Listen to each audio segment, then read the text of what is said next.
Hi, this is Florian Birkmayer, MD from Aromas, and I just wanted to talk briefly about how to disrupt the default mode network. And in writing nowadays, you'll often see that abbreviated as DMN. And why is that important? Well, it's really fundamental to all these unconscious habits and patterns that we fall into. And so learning how to disrupt those is really fundamental to changing the way we think, the way we feel, the way we act. Um, and that's why it's called the default mode network, because we sort of go into this default mode. And I think a lot of us struggle with that. One really close to the surface way in which the unconscious rules us is by just going into default mode. So let me talk about the default mode network. It's a network of brain structures. It was discovered some years ago when researchers asked people who were in a functional MRI scanner, a scanner that shows which parts of your brains are active, to not do anything in particular. And this network lit up. And so at first it was thought of like the screensaver mode, like, when you're not using your laptop and it just sort of goes into sleep mode. And you've probably had the experience when you're doing something like driving to work that you've done hundreds of times. All of a sudden you get to work and you don't even remember how you got there because, you were in default mode. You drove the same roads and, you weren't even fully awake really. And one of the theories why this happens is because the brain is a very energy intensive organ. It uses a lot of energy. So if you do something you've done over and over and over again, this network sort of takes over. It does things automatically, saves energy. And, that sort of makes sense. I have to admit, I'm not super satisfied with that explanation. However, we got to expand what we think the default mode network does. It's not just screensaver mode. It's not just this driving to work 100 times mode. Research has shown that it's very much involved in our story of ourselves, in our view of ourselves, that sort of sense of constancy of this is who I think I am.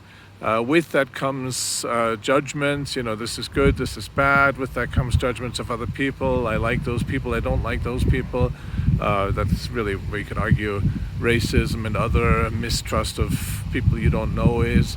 And again, this is all unconscious or pre-conscious. This is not something we decide rationally, but like as habitual as when you're driving to work and you don't remember how you got there. All these judgments are constantly formed. This is who I am. This is what I like. This is what I don't like. These are people I don't like. All these patterns they get not exactly hardwired, but they become these deep cognitive ruts. That's, I think, a good way of looking at it, as these ruts where it's just the lowest energy, easiest state to go into. And these habits are very deep-seated. We all, I'm sure myself included, we experience this. We want to change a behavior, and we just keep going back to it. And whether it's eating gluten-containing foods or chocolate, that's some things I'm thinking about recently, or again, these sort of snap judgments about situations where once again we go into that habitual, unthought out, really automatic, oh, this is what the situation that's happening, whatever it may be. So I think it's automatic, it's unconscious, it's there. It sort of has this magnetic pull. Again, it has like this rut-like quality where we pop into it without even thinking. And that's really the key is, well, why did you do that? Oh, well, I wasn't really thinking. And so we perpetuate these long-standing patterns that I think are frustrating to us and to others, especially if we want to work on ourselves and change these unconscious patterns. And, sometimes the unconscious patterns are very strong and powerful in a loud kind of way, I guess you could say, sort of. But really, I think the unconscious sneaks up on us when we're not thinking. There's the old line, the greatest trick the devil ever played is convincing us he doesn't exist. When we think we're not unconscious, or I'm just going to drive to work, or, all these daily habitual patterns triggered by the habitual environment, when we don't think we're going to go unconscious is exactly when we go unconscious because it's so habitual. That's this trick and that we have to be vigilant against.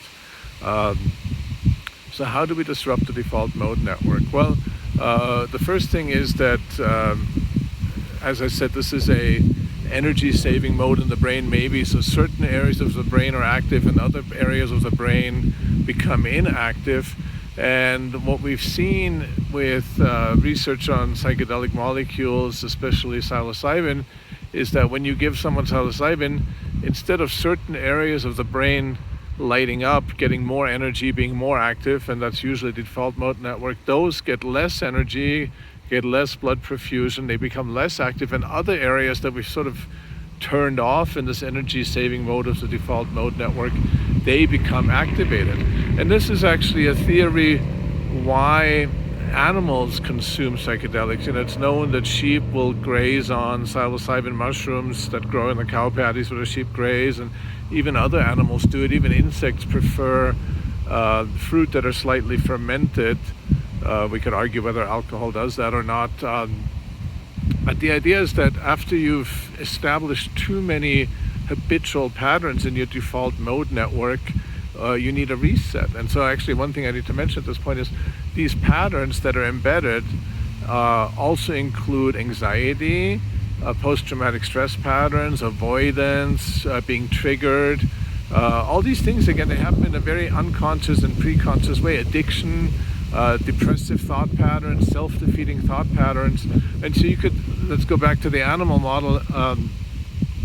Let's say the sheep just kept getting scared, the fox kept showing up, and so the sheep is just full of all these traumatic memories. Oh, the fox came when I was in that pasture, and the fox came when I was in that pasture. So having a reset of those habitual patterns is a really good idea, and I think the same holds true for us, quote-unquote, higher mammals, that when we get into these habitual patterns, and I think many emotional problems, as I mentioned, anxiety, depression, PTSD patterns, both the reactiveness, the emotional triggers, the thought patterns, what I call the what-if game, or what's formerly called the intrusive thoughts, those thoughts that come over and over again, even when there doesn't seem to be an actual threat. Those, to me, are all embedded in the default mode network, and I'm not the only one who thinks that, of course. Even addiction, addiction as an avoidance coping skill, quote unquote. I don't want to feel this emotion, I'm going to use whatever, alcohol, cannabis, to numb out. That's, I think, one reason why addiction is so pernicious, and why all these thought patterns are so pernicious is because they're encoded in the default mode network. It's very easy to slip into them, and once we're in the rut, it's very hard to get out, and that's why it's so important to figure out ways how to get out of the rut. I even think that in people with chronic emotional disorders, including, for example, psychosis and delusions, I think that the delusions get embedded in the default mode network, because again, one of the functions is the stories we tell ourselves. So if the story is based on faulty information, based on dysfunctional brain wiring, or because, again, maybe you've been brainwashed or been in a cult or been infected with thought viruses, with memes, conspiracy theories, like say, it's like, I think that's where conspiracy theories take root, is in the default mode network. So how do we disrupt them? How do we let go of these unconscious, habitual, deep ruts that keep us trapped in behaviors and thoughts and emotions that no longer serve us?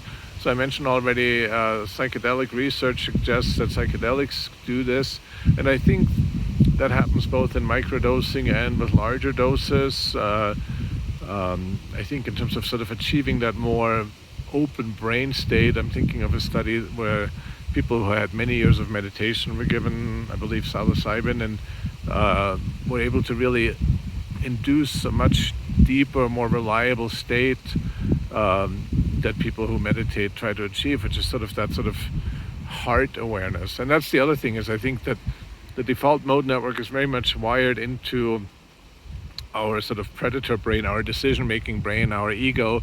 I have to do this, I have to do that, and that's where these automatic, quick patterns come from.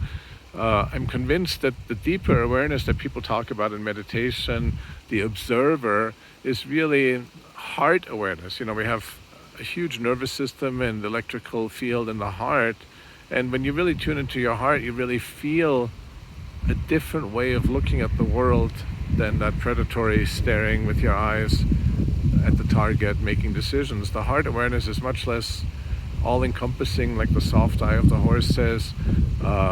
There isn't that quick judgment. There's sort of just being open to it all.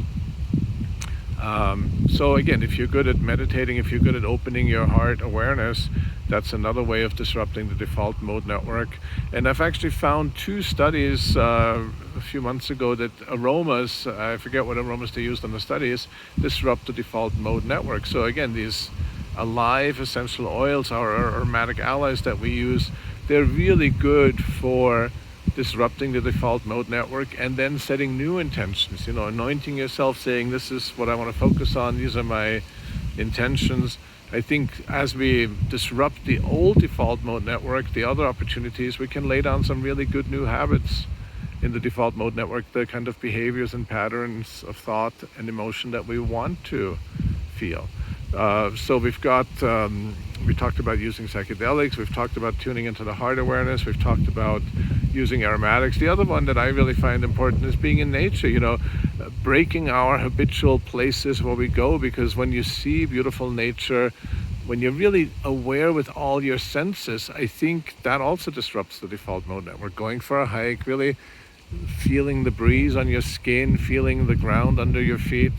I think that, again, when we go on our devices, our phones, our laptops, that just feeds the default mode network. And again, the addiction to such devices, the online addiction, internet addiction, device addiction, is very much encoded in the default mode network. So get out of your head, get out of your mental habitual pattern, reconnect with yourself, with your senses, use aromas, microdose or explore psychedelics in other ways, and just be in nature. I always say, welcome home to yourself. And so these are some ways that we can disrupt the default mode network, which again is very, very important.